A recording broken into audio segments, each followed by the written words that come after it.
تو شیطان کی اطاعت یا شیطان کو پکارنا بھی اسی معنوں میں ہے کہ اس کی بات ماننا، اس کے پیچھے جانا، اس کی پناہ لینا اور اس کو بڑا سمجھنا. تو گویا شرک کرنا شیطان کی اطاعت ہے، شیطان کی عبادت کرنے کے مترادف ہے.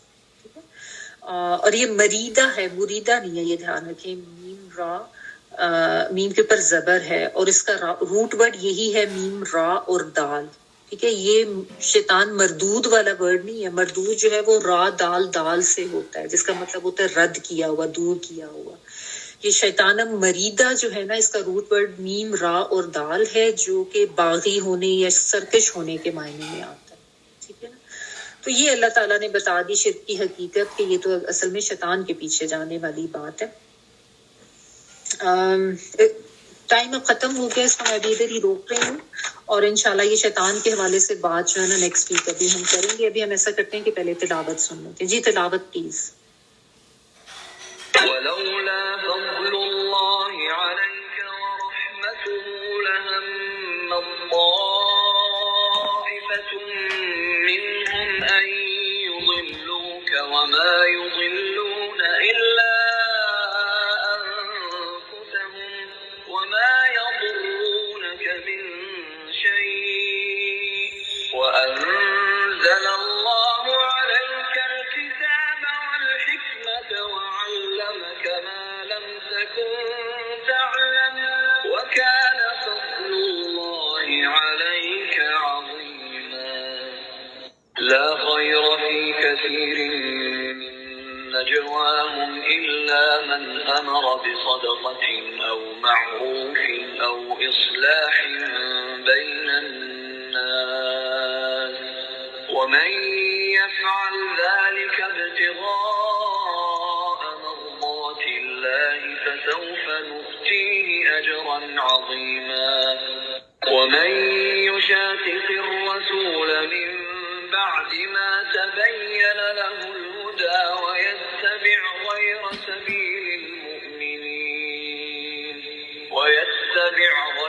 سبيل المؤمنين نوله ما تولى ونصله جهنم وساءت مصيرا.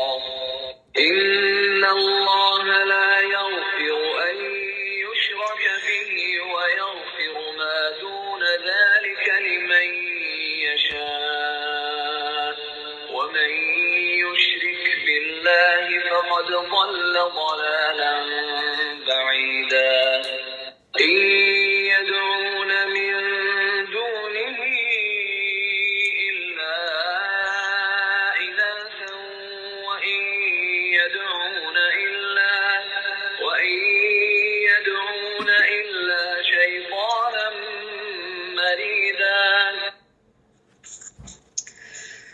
سبحانك اللهم وبحمدك نشهد أن لا إله إلا أنت نستغفرك ونتوب إليك. بارك الله لي ولكم في القرآن العظيم ونفعني وإياكم بالآيات والذكر الحكيم. سبحان ربك رب العزة عما يصفون وسلام على المرسلين والحمد لله رب العالمين. دعا کر لیجیے.